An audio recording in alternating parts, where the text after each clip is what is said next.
It's okay to say, Wahlberg, we heard this. I won't be insulted. Let's open in prayer.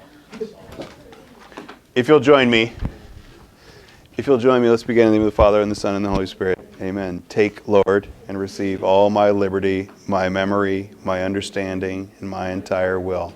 All I have and call my own, you have given all to me. To you, Lord, I return it. Everything is yours. Do with it what you will. Give me only your love and your grace. That is enough for me. Amen. The Father, Son, and Holy Spirit. Amen.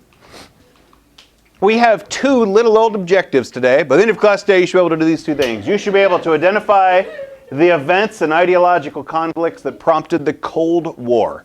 So the Cold War is not a hot war. A hot war is a shooty war where people bring out their guns and try to hit the other guy, right? A Cold War, you still have enemies, but you try to take down your enemies with subversion and with spying and trying to take them down from the inside rather than shoot them on the outside, okay? That's kind of the idea of a Cold War. The Cold War is really between the United States and the Soviet Union, although we will also drag other countries into the fight. You know, yeah. But we'll talk about what causes it and its ideological conflicts, because ultimately this is a worldview. This is a philosophy clash that sets up the Cold War.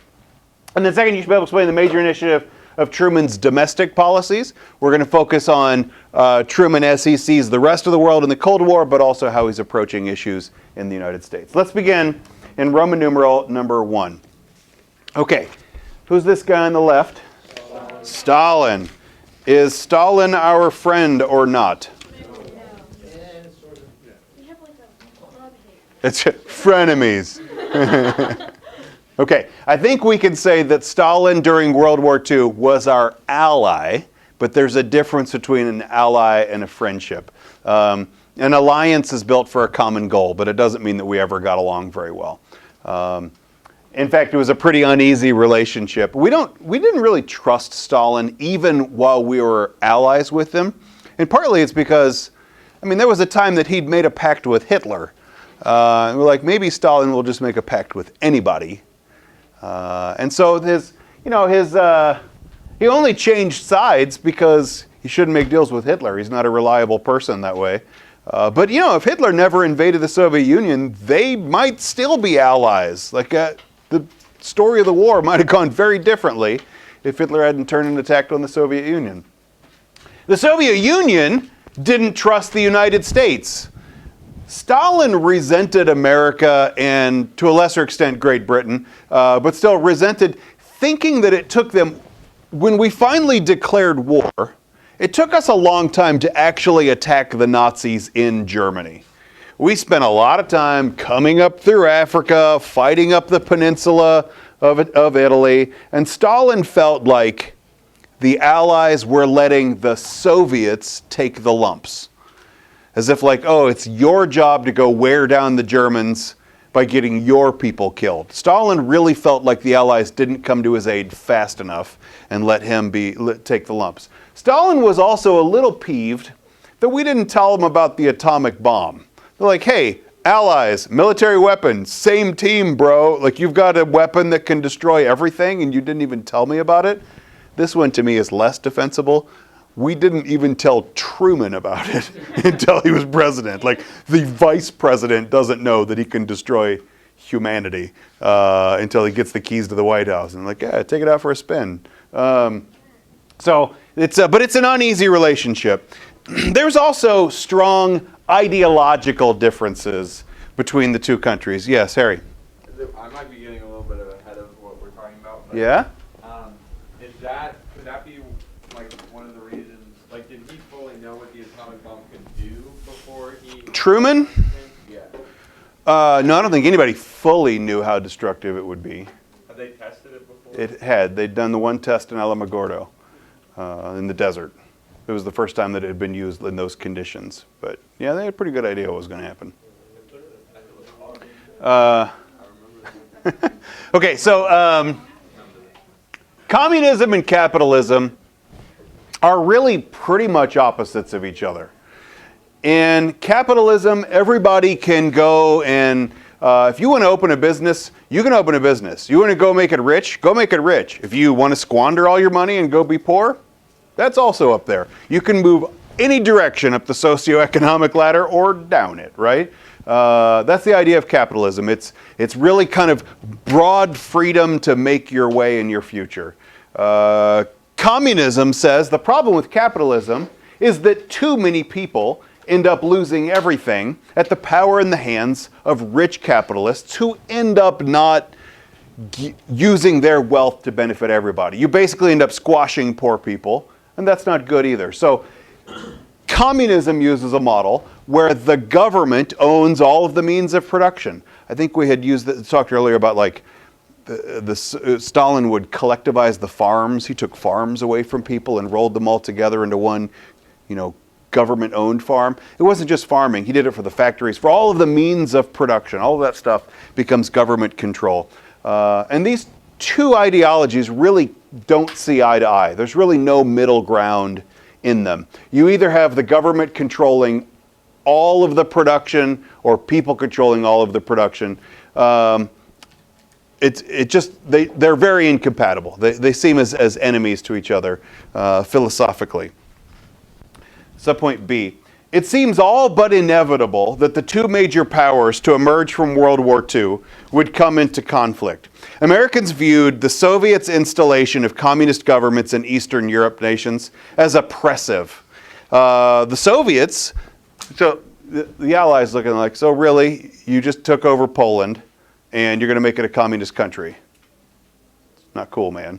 The Soviets are like, hello, have you seen the British Empire? You had a fourth of all the dirt on Earth. That's okay, but me putting in some countries that are friendly to me next to me, that's not okay. In 1946, the American diplomat George Kennan, this guy here on the left, he's an American diplomat. He's working in Moscow, and he's dealing with the Soviet government. And he sent what becomes known as the long telegram. It's called the long telegram because it's a long telegram. It's not like his name isn't long. It's not like the Delome letter, right, of the Spanish-American War. But he says this long telegram where he's saying, guys, I'm a diplomat. I'm working here. I'm working with these people. And let me tell you, they're crazy. We can't deal with them. They're intent on conquering the world for communism. He says communist countries, you can't deal with them like other governments. Their desire to spread communism was this powerful force that needed to be opposed by another powerful force. You're not going to talk them down of world domination. You have to stop them. It argued that capitalism was like a menace to the socialists, to the communists, and capitalists, in their minds, couldn't be trusted to influence the Soviet people. So the Soviets will never trust us. They're going to want to take over the world, and we have to stop them. That's the principle of the long telegram by George Kennan. The long telegram becomes the focus of what is known as the Containment Policy. Containment is initially what Truman does to halt the spread of communism. So containment says, the Soviets are our enemy.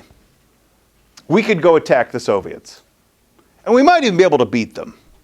But it would be a hard-fought win. And we would probably get a lot of people killed doing it. So we would rather not fight them. Instead, what we would like to do is to contain communism so it doesn't spread to any new countries.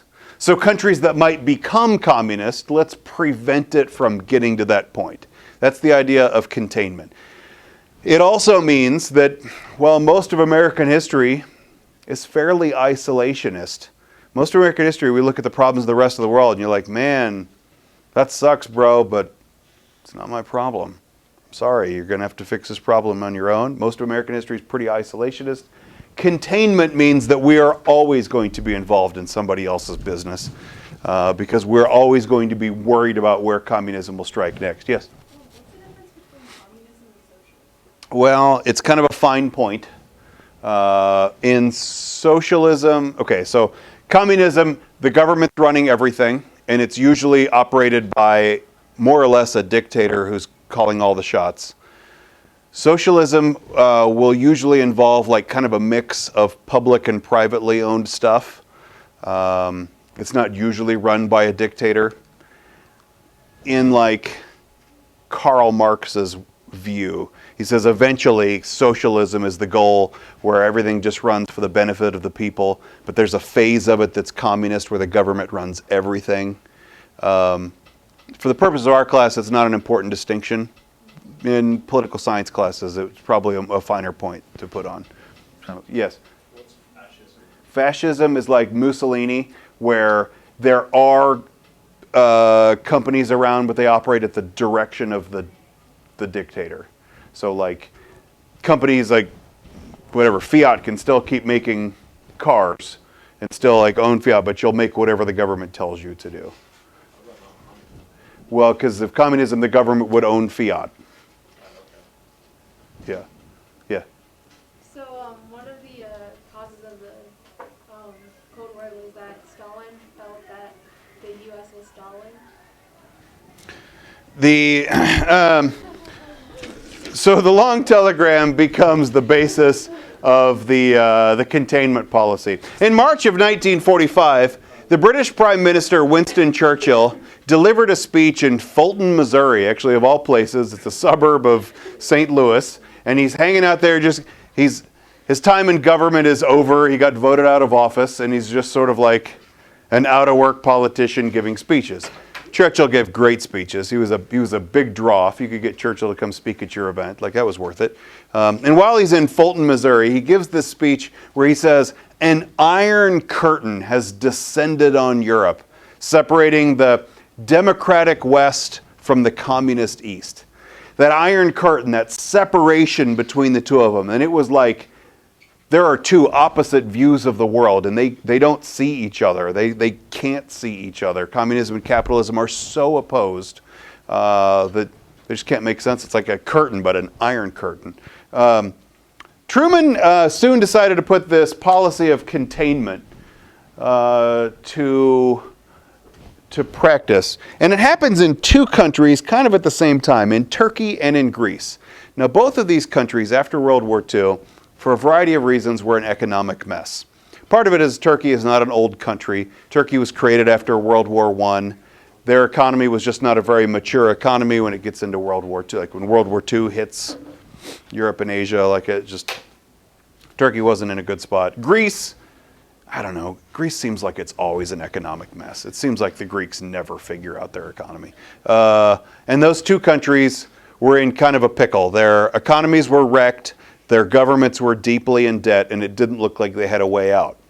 The British said, well, let us help you. And the British had been propping up the economies of Greece and Turkey for, at this point, quite a few years. Giving them loans, giving them grants, bailouts, trying to go fix their economy. But the British, after World War II, they were out of money. And so they asked the Americans, can you go help these guys? Truman said yes.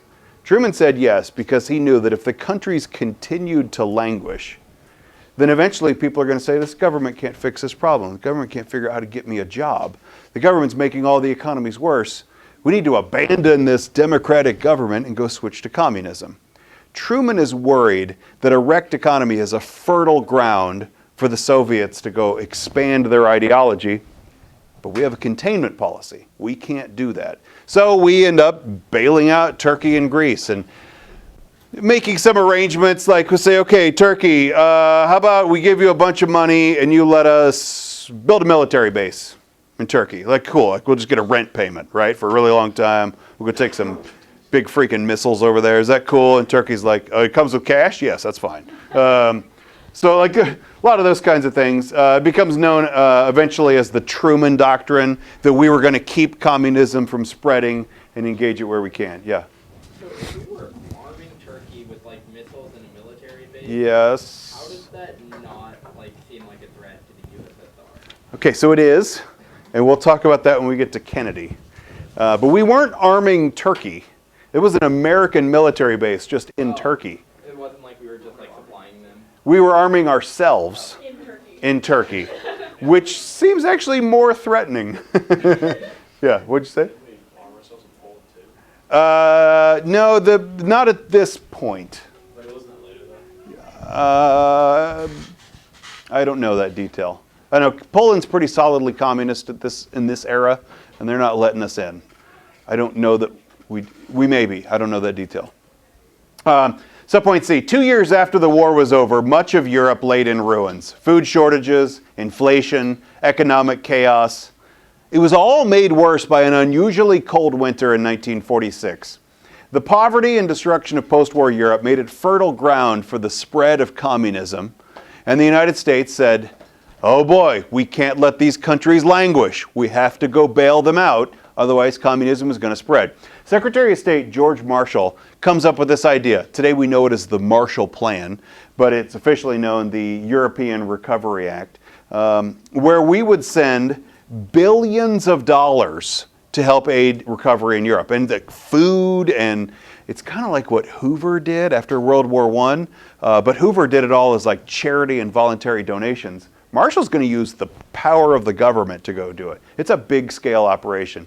Today, the term Marshall Plan, you'll often hear it as like a major program to fix a problem. You'll hear like, we need a Marshall Plan for student debt. Like the problem is too big to solve individually. As the argument goes, it needs to be some nationwide federal program, right? The Marshall Plan, you'll hear that as a term. Marshall has his eye on communism, but this is beautiful rhetoric, and I think it's also true. He says our policy is not directed against any country. We're not there to go like piss off the Soviets. Our policy is not directed against any country or doctrine, but against hunger and poverty and desperation and chaos. Its purpose should be the revival of a working economy in the world so as to permit the emergence of political and social conditions in which free institutions can exist. I mean, he's not making a secret out of it that this can protect freedom, but that's not its goal. Yeah, was that your question? No, I was going to ask something about the loan thing that you're talking about, but that might be a little off topic. Okay. Stalin looks at these Eastern European countries and says, guys, don't take it. It's dirty capitalist money. You don't need it. Go get proper Soviet aid instead. And the Soviet foreign minister, I don't know how to say this name, Vyacheslav Molotov. So Stalin insisted that Eastern European countries should refuse American aid and take Soviet aid instead. The Molotov Plan was the alternative for Soviet Union's communist neighbors. USSR, Union of Soviet Socialist Republics. That's the abbreviation of the Soviet Union. In June of 1948, Stalin tried to push the Allies all together out of the country of Germany. Okay, so we got to do a little backstory on Germany here. When the Nazis surrendered in Germany, both sides of the Allies, the Soviet side and the Western side, they were both racing for the city of Berlin. The Soviets got there first, the Western Allies got there shortly thereafter. And when the Nazis surrendered in Germany, we immediately say, we need a provisional government. We need a temporary government to keep this thing going. They still have to have trains move. The human beings still have to get to the farm, right? Like this, got to keep the country going even though the government has collapsed. And in the East, the Soviets set up a Soviet-style communist provisional government. In the West, in the areas occupied by Britain, France, and the United States, we lump these three together and set up an American-style capitalist democracy in the west of Germany. Now, all of this was supposed to be temporary. None of it is permanent. It's all until we can work out what the future of Germany is going to look like. However, right away, we realized that we are not going to reach an agreement with the Soviets on how this will go. The city of Berlin is over here, and Berlin, as both sides arrive as quickly as they can, the Soviets end up occupying the eastern part of Berlin, and the Western Allies end up occupying the western part of Berlin. Berlin's the capital. It's the most important city. It would be like Los Angeles, right? Like, it's a huge place with a lot of people. It's culturally important. And both sides would be interested in protecting it. Well, right away we realize that these two sides aren't going to get along, and the provisional temporary governments are going to be more or less permanent for a while. I mean, I know permanent for a while doesn't make sense, but they're expecting them to be basically permanent. Berlin is kind of an odd little spot because you have the western side of Berlin becomes capitalist democracy. The eastern side of Berlin becomes the capital now for East Germany. West Berlin becomes a small enclave, a small little island that belongs to West Germany, but it's not in West Germany. It's stuck in the middle of East Berlin, or stuck in the middle of East Germany.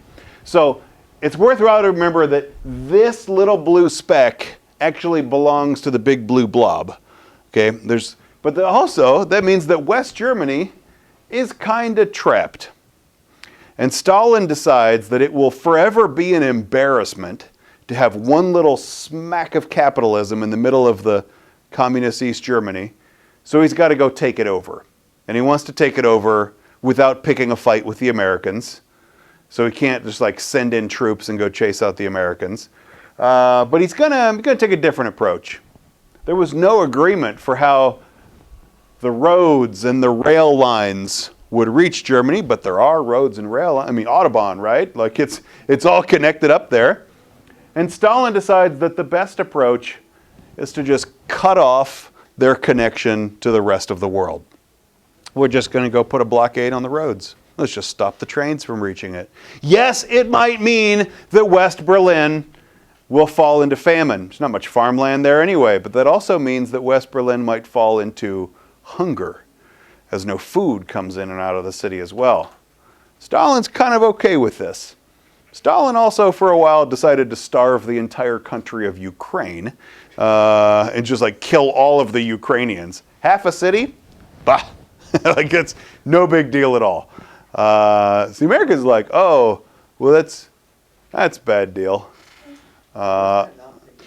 What's that? Because he's not shooting at Americans. So the Americans respond with, I think this is brilliant. It's called the Berlin Airlift. And they said, oh, so Stalin's going to take the trains and roads? We have airplanes, hello. And they fly over the top of West Berlin. It's like the cartoons. They push the crate at the back of the plane. It's got the parachute and like sails down and lands. And they drop, over the course of something like 320 days, they send 200,000 flights. At its peak, there is a plane taking off or landing every 4 minutes to fly over West Berlin. And they're able, what's the number on this? They send over 4,700 tons of food and fuel to the desperate Berliners. They actually get so much that by spring of 1949, Berlin is receiving more goods by air than they ever received by train or road. It's like totally backfiring around Stalin. He's like, damn. So he calls off the Berlin blockade like it doesn't work. Total failure, and we're able to preserve West Berlin for the Berlin Airlift. I love this advertisement. I love it's Douglas Airlines, right, or Douglas Airplanes, and they're it's a good American plane, and that like this is how we're defending democracy now with milk. We're flying overhead, pushing glasses of milk down here to Heidi and her German pigtails, and I don't think Heidi's actually German, but it's like America is so good, the milk glasses fall down right side up. Like we don't even spill a drop. That's how great it is. Yeah. Where does the U.S. get like all the food? Just make it? Like, all the Where do you get food? the store. Keep going. Like, Where do they get food? like, No. just create like a little short. Where do they get the food? Chance of meatballs. Listen, lady, milk just falls out of the sky around here. The Marshall Plan offered a positive vision for containment. It envisioned basically a New Deal for Europe, and it proved one of the most successful foreign aid programs in history. Subpoint D. General Douglas MacArthur was the brilliant military strategist of the Pacific Theater during World War II. Douglas MacArthur was brilliant. Americans lost soldiers in World War II. But for every one American killed in the Pacific theater, the Japanese lost 10 soldiers. It was a huge lopsided victory, and MacArthur gets the credit for brilliant military strategy. He is bold, he's outside the box, he's daring, and it works. He's just right, kind of all the time. Douglas MacArthur is also stiff, a little robotic, and an arrogant ass. Like, he's not one of the guys at all. People can't relate to him. It's like relating to a cyborg. When he has to evacuate the Philippines in 1942 and like pull out on Japanese invasion, he says, "People of the Philippines, I shall return." And like, who talks like that, right? 2 years, I know, right? "I'll be back." He says, "I shall return." And then 2 years later, into the Battle of Leyte Gulf, when we go back to retake the Philippines, he's like in his landing craft, wading through the ocean water. He's, "People of the Philippines, I have returned." Dork. Right? Like, but he's like this robotic kind of guy, but brilliant, just absolutely brilliant. You'll always see MacArthur wearing his like cool aviator glasses. He does look cool in them. He's smoking a really stupid looking corncob pipe. It's an actual cob of corn that has been hollowed out. It's a tobacco pipe. Frosty the Snowman had a corncob pipe, right? And apparently MacArthur. They both enjoyed whatever. So MacArthur was named the Supreme Commander of Japan in 1948. So Japan has surrendered, but it's occupied by Americans who basically run the country as they rebuild what Japan is going to be for the future. And MacArthur decides that he needs to write a new Japanese constitution. He cribs large sections of it from the American Constitution. He does. No, it's true. It's still in use in Japan. They actually refer to it as the MacArthur Constitution. So Douglas MacArthur is the James Madison of Japan. But somebody pointed out to me, I think last year, that because he copied big sections from the American Constitution, James Madison is also the James Madison of Japan. The Japanese Constitution renounces war forever. Japan doesn't really have an army today. They've got like a little tiny one for peacekeeping missions within the country. But they basically don't have a military. They never are going to threaten the world again. We demilitarized Japan. We also made them the promise that America will always defend Japan if they're ever threatened. So Japan, instead of sinking its trillions of dollars into protecting its armed forces, put its money into other projects. And Japan went from a country that could have been crushed in 1946 to, by the end of this packet, one of the strongest economies in the world and our most important trading partner of the era. I mean, the reason that the Wahlbergs today drive Hondas and Toyotas is because of the MacArthur Constitution that rebuilt a country for the future. Yeah. So, like, if we were just at war with them for 4 years, yeah, were we just like, "Hey, but if you ever need us, we'll protect you"? Yes, that's pretty much it. I think the way that the surrender happened in Japan is different than the way it happened in other places. I think there was like, the unconditional surrender was one of those like, uncle, like we give, so do what it is, yeah. This might be a really, why couldn't, if they just didn't write the Constitution, how come they didn't change it? Like, couldn't they just change it? Like amend it? Yeah. So the problem was that Japan was more or less an autocracy run by an emperor who had a godlike status. And that just isn't going to fly in American-occupied Japan. So they leave the emperor in place. There's actually still an emperor of Japan. He has even less power than the Queen of England. He is just a rich figurehead that they put out on parades. It's basically it, yeah. So my great-grandfather fought in World War II. Mm-hmm. And so afterwards he went to Germany and he like helped rebuild Germany, and then he moved to Japan. And he like got to see like the emperor come out. Cool. And, like, I don't know, they have that special occasion like every year where he just like waves at the Groundhog Day, if he sees a shadow. 6 more weeks of cherry blossoms. That's funny. Yeah, so she, I don't know, there's some occasions, so she got to see the same emperor that was calling the shots in the war. Yeah. That, I don't know, Cool. that was interesting. That's awesome.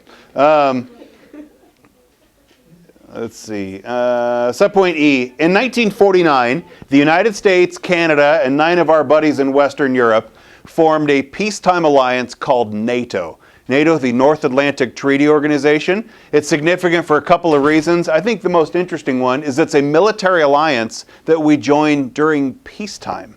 It's the first time Americans have ever joined a military alliance when there's no immediate threat to do so. But there's a feeling that communism could go bad at any minute. We're not in war, but it might happen, and so we need a NATO alliance to go protect Americans. That was in 1949. 1949 is an auspicious year. It seems like there's a lot going on in the world. 1949 was also the first year the Soviets detonated an atomic bomb, maybe ratcheting up the need or the feeling of the need for NATO. 1949 was also the year that Mao Zedong completed the communist revolution in China and forced off the nationalist side of Chiang Kai-shek. Yes, Harrison.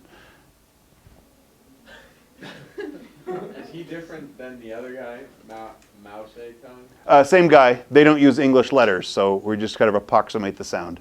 TSE, Mao Zedong, whatever. Same guy, but Chinese letters look different than ours.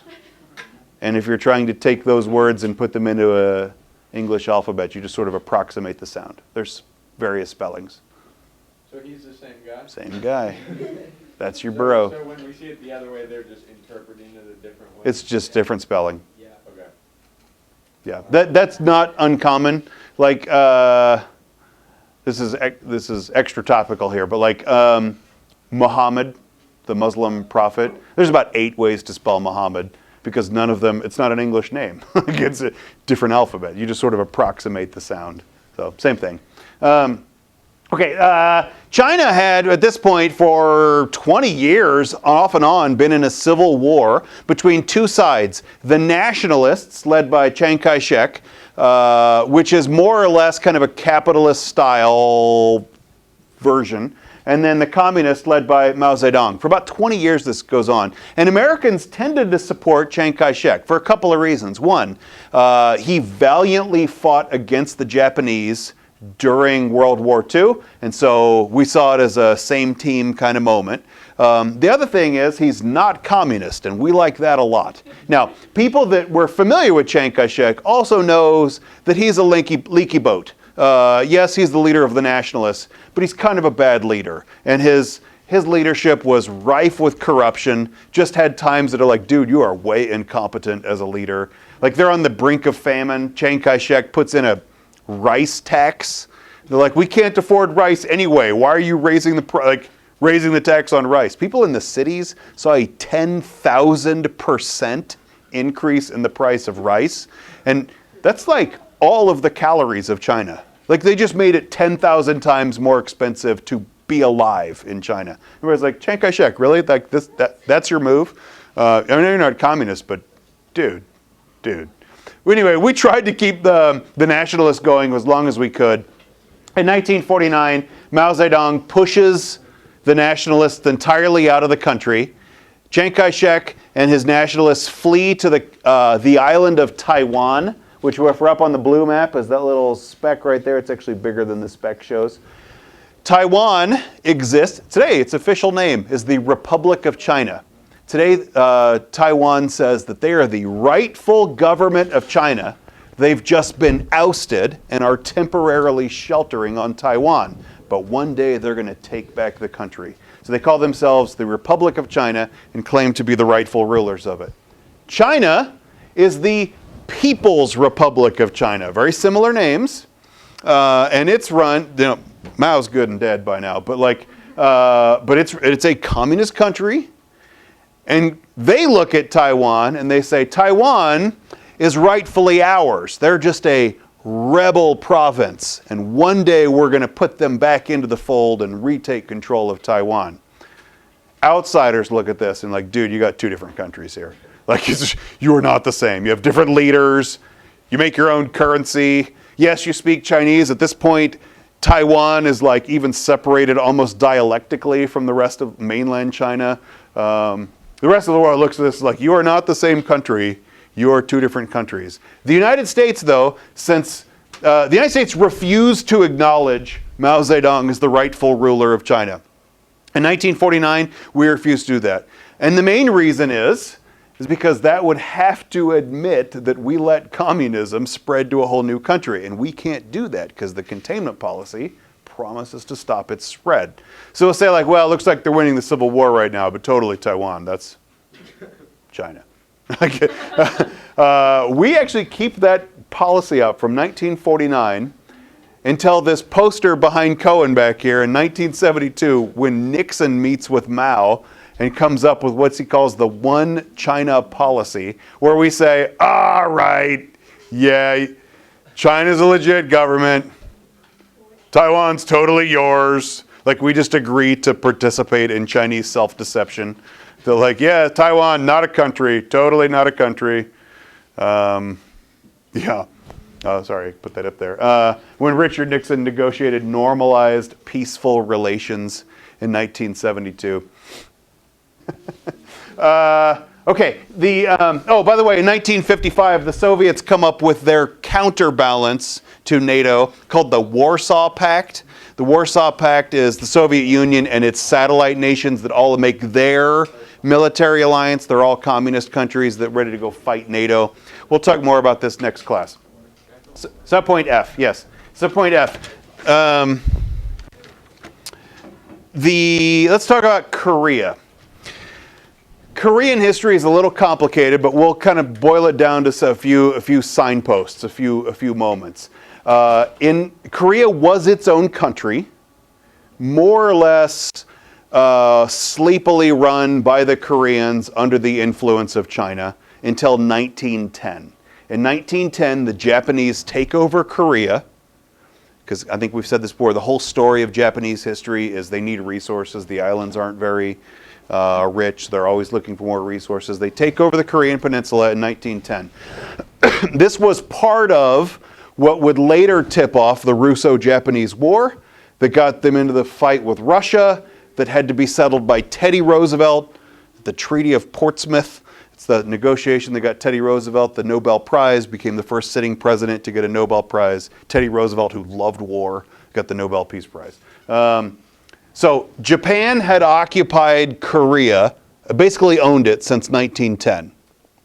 Japan fights in World War II. Japan loses World War II.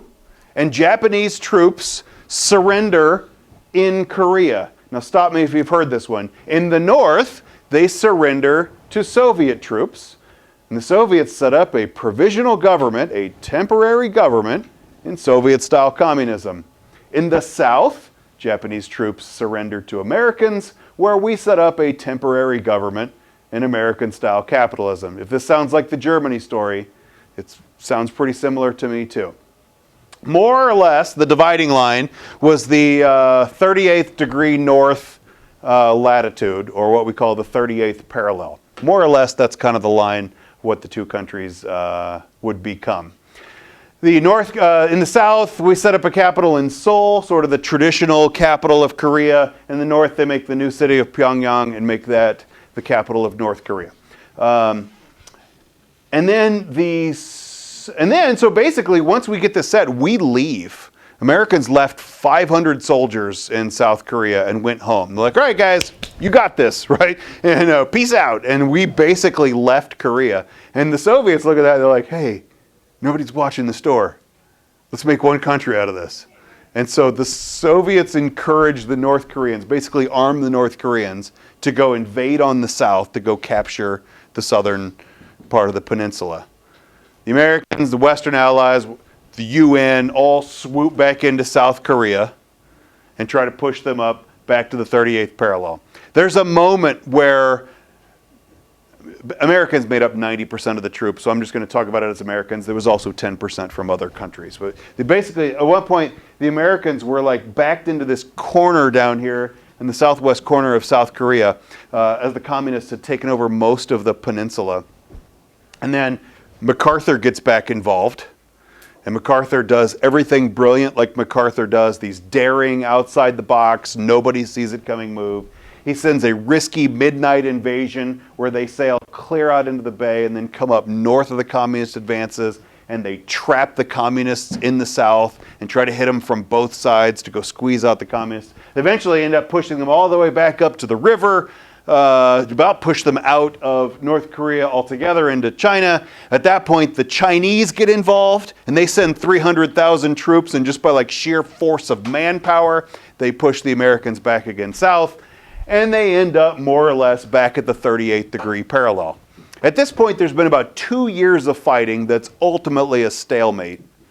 And MacArthur says, as long as we keep fighting conventional fighting in North Korea, we're not going to win this thing. China will continue to send in as many soldiers as they need to, and they've got 1 billion people, and they'll use them all. So we're not going to win this if we keep fighting this conventionally. MacArthur came up with an alternate plan. Again, it's brilliantly MacArthur, it's daring, it's outside the box. He says, let's distract the Chinese army and take the fight somewhere else. Let's take it to China. Let's go attack Chinese cities. And you know what we can do?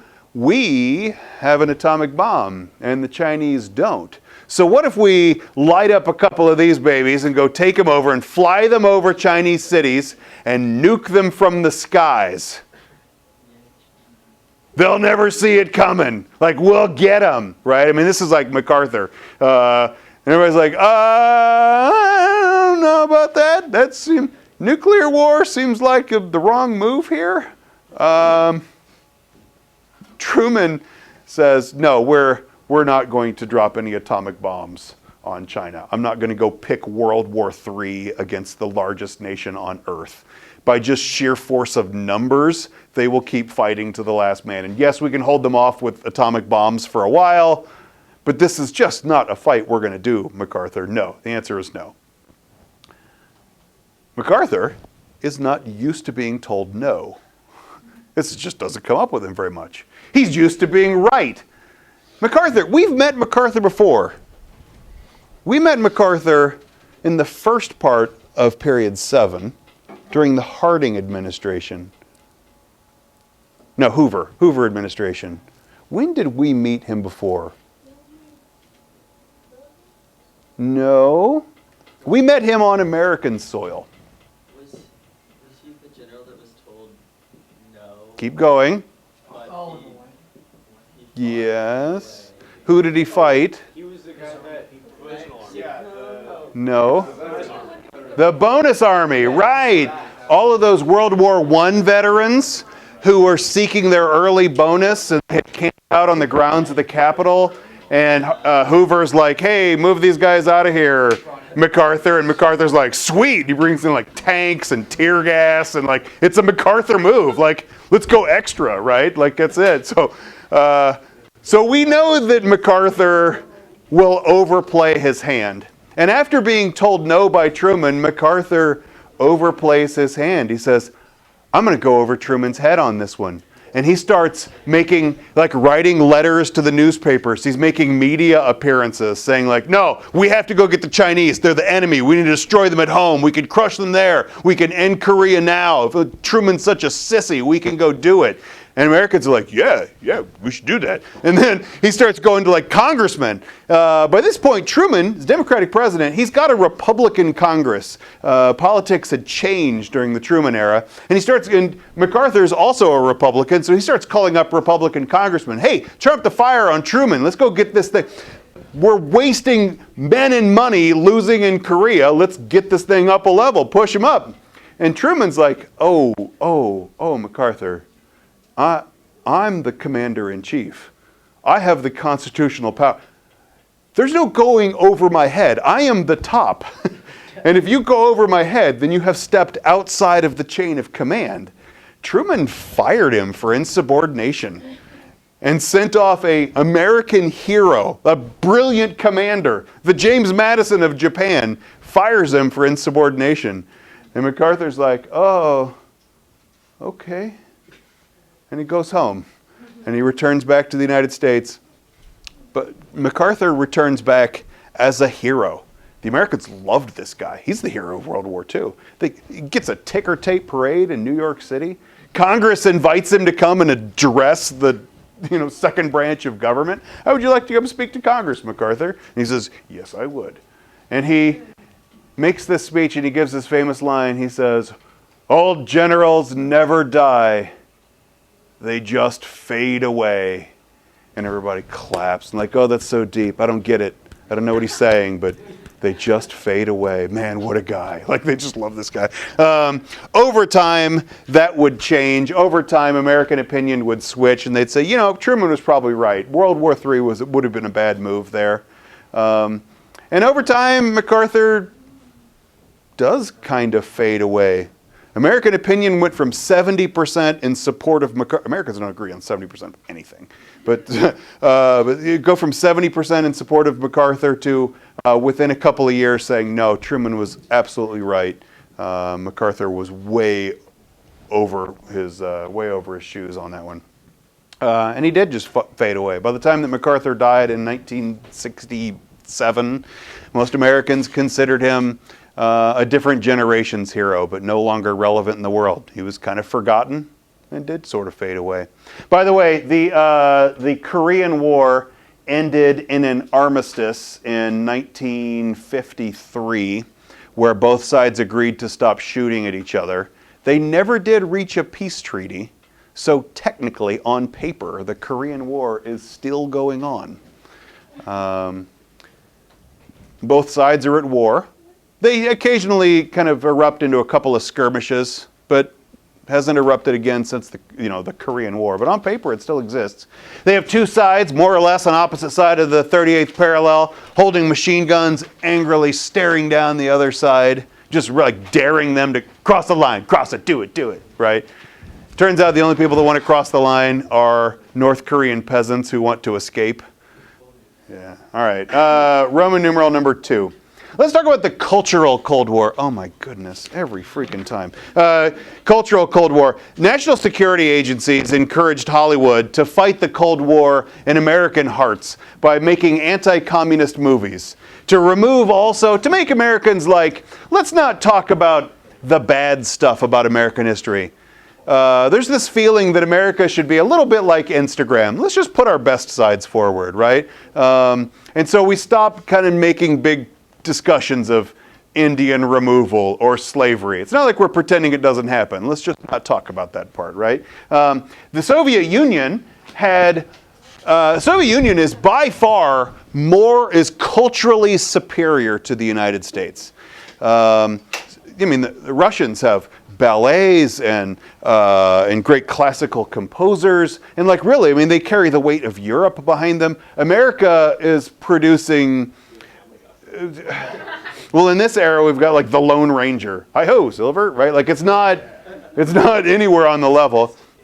Not really. America, by comparison, is a cultural backwater of hillbilly land compared to like the real cultural import of the Soviet Union, which I think most people can honestly say is pretty true about early 1950s America. Like, I love this painting. This is a piece of Soviet propaganda, and I think it's great. On the left, you show a violinist in America. He's lonely and cold, and it's just him and the violin, and they're wandering the streets of maybe New York, and like he's by himself, and I bet he's hungry. He looks hungry. That poor boy. America just doesn't appreciate art. If that same boy were in the Soviet Union, he'd be playing in a concert hall with other brilliant musicians. Like it's propaganda, but it's pretty good. So the CIA, I see you. The CIA decides to respond by encouraging arts in the United States. Now the CIA, the Central Intelligence Agency, it's their job to go spy on other countries, to fight the Cold War with subversion. But they also say one of the ways we can fight the Cold War is by helping the art scene in America and maybe sticking it to the Russians a little bit on this. So they promote artists, and in particular, a style of art, which is not modern art, it's really postmodern art. You see up here 3 examples of abstract expressionism that all got funding from the CIA to go produce art. So take, for instance, Jackson Pollock. Jackson Pollock, Jack the Dripper, would take a canvas, an art canvas, lay it on the ground, and then go get buckets of house paint, dip a stick in it, get a good and painty, and then start flinging it around the canvas on the floor. Switch paint, do the same thing over there. And it's called action painting. It's actually way harder than it looks, and if you try it, you'll end up with big globs everywhere. He was a serious artist. Like, it looks like he's just flipping paint. But he was flipping paint. But he was a serious artist, and this actually does take a lot of skill to do so. But the CIA said, if Americans can produce this as art, you know who can't do this? The Soviets, who have to do whatever Stalin tells them to do. There's no room for modern art in Soviet Russia. You have to make proper, beautiful-looking classical art. And that Americans can do stuff like this, you know, maybe we also make the Howdy Doody show, but we have the freedom to do either one. And you don't have that freedom in the Soviet Union. Like, it's a support of public art, but also a way of sticking it to the enemies. Like, yeah, we could do this in America. You could never do that in the Soviet Union. Now, I have changed my opinion on Jackson Pollock over the years. My guess is, without polling you individually, most of the time you would see something like Jackson Pollock and you're like, dude, what the hell? That's a drop cloth. That is not a painting. I could do that. No, you couldn't. Let me put up a different example of a Pollock painting. Yeah. Okay, I get how, like, that top one and this one would be hard to do. Yeah. But the three rectangles... Hang on, I'll get there in a second. So, actually, that's actually harder. I've tried it. Yeah, it's way harder. So I look at this painting, and my guess is that your reaction would be very similar to the first time I saw it, and you look at it and say, I don't get it. I don't get it. And let me tell you this. I'm going to take the pressure off of you. There's nothing to get. This is not symbolic. It's not. You're not going to find any figures in it. There is nothing to get. This is about the feeling and the action. Pollock called this style of painting action painting, and because literally he's making wild actions while he's doing it. But I also think, if you'll indulge me on this for a second, as I look around this painting, my eyes never settle. There's never a spot that I can stop and say, like, oh, I want to look at that more, because there's really kind of nothing to see. Like, my eyes aren't really at rest. I'm always moving. I'm always looking for something else in it. It's like me as a viewer, I become an active viewer in an action painting. And I'm participating in the art differently than when I look at, you know, the Final Judgment from Michelangelo, right? Like, I view these differently. This one's a far more active painting to me. It's an action painting. I can also say that as I look at it, if I do try to focus in on an area, it seems like, and I can't explain this because that's a still picture, but man, it looks like it's moving. It looks like in the corners of my vision that there's something that's almost like movement in it. I still wouldn't say this is my favorite style of art, but I've come to appreciate it differently. We're going to run out of time, but I want to talk for a second about Mrs. Wahlberg's favorite artist, Mark Rothko. So you look at this and you say, like, that's 3 rectangles. Whoop-de-doo, Mark. And it's called color field painting. It's also abstract expressionism. And it's also not anything. So if you're looking at this and you're like, I don't get it, there's nothing to get. It's a color study. It's color block painting. The Nelson actually has a few Rothkos, and one of them is really big, and it's actually kind of cool to sit in front of it.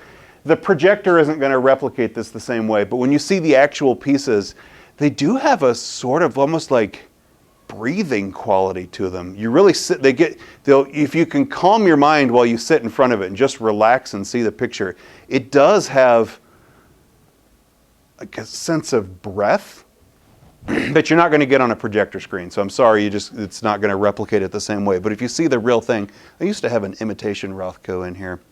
I don't have one anymore. I'm just taking it out. There is kind of, I do appreciate Rothko in a different way, but you have to kind of see the real thing. The replications aren't as good. Willem de Kooning, I think, is crap. Okay, let's see. So when World War II is over, you have 12 million American servicemen who are going to return home kind of all at once. This could absolutely destroy the American economy and American life.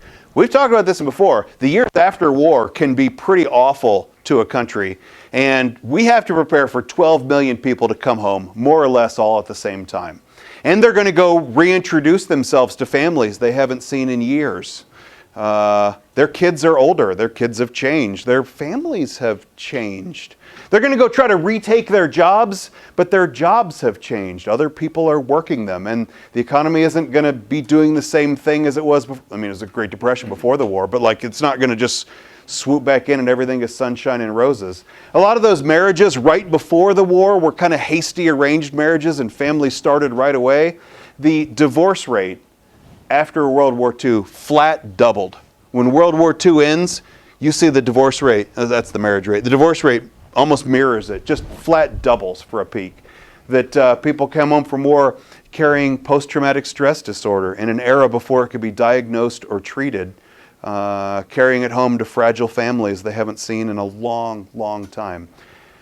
So Truman wants to ease this transition and pulls out of mothballs a World War I program called the GI Bill of Rights. I'm going to put that back up in a second. The GI Bill of Rights let servicemen go back to school.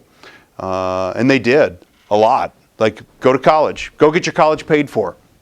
A million veterans went to college the year after they getting back from World War II. It was like college enrollments flat doubled. People who had never been, families with generations that had never been to college suddenly get the chance to go do so. Buying a house. The GI Bill made it easier to go buy a house. And so you have like the invention of suburbs. They didn't exist before because people couldn't have as much access to house buying. Johnson County, before World War II, was not much of a county. We had kind of some, around Miege, kind of the old Northeast was the neighborhood. Old Olathe, kind of the slums today, right by the courthouse, you know, kind of the crummy part of Olathe. Hope none of you live there, as I call it crummy, but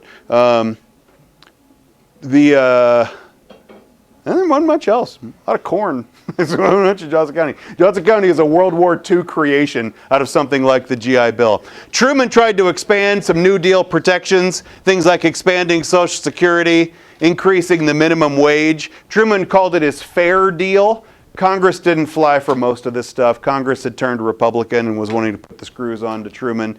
The fair deal mostly didn't work. Teddy Roosevelt had the square deal. Franklin Roosevelt had the New Deal. Truman has the fair deal. Yeah, I know. So now we all get a raw deal. I don't know, but yeah. In the years after World War II, a bunch of states tried to take serious steps to address racial discrimination, particularly in employment, housing, and public accommodations. Law enforcement began taking race crimes seriously, and for the first time since records were ever kept in 1952, there was no lynchings. This era is also the era where you have people like, you know, Jackie Robinson Jackie Robinson comes in, starts playing for the Brooklyn Dodgers in 1947. I think we can say that a lot of we don't have racial harmony, but there's a movement to say like, Hitler's racist baggage isn't going to fly here. And I think that becomes the focus of how we deal with race relations in the 1940s and 1950s. Truman also desegregated the armed forces. He says we're no longer going to have black units and white units. We're going to have human being units. Black men and white men can fight side by side. The Pentagon, I had a student teacher a couple years ago as a veteran. He was telling me the Pentagon was built before World War II. If you go to the Pentagon today, there's 2 sets of bathrooms everywhere because they had like the white bathrooms and the colored bathrooms. Right about the time they finished construction, Truman desegregates the military, and like, you can use whatever bathroom you want.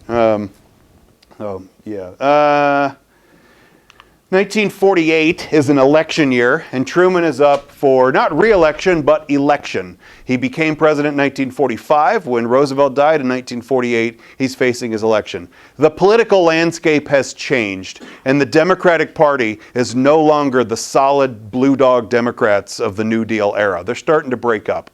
And the Northern Democrats are like racial progressives, and they were advancing the strongest pro-civil rights platform in Democrat history, which isn't saying much because they were pro-slavery. But like the Southern Democrats wanted no part of it, and actually at the 1948 Democratic Convention, the Southern Democrats, this group known as the Dixiecrats, they walked out of the convention. They're like, no, this party doesn't represent my interests, and they walked out of the party. And they actually formed a splinter Democratic Party called the States' Rights Democratic Party.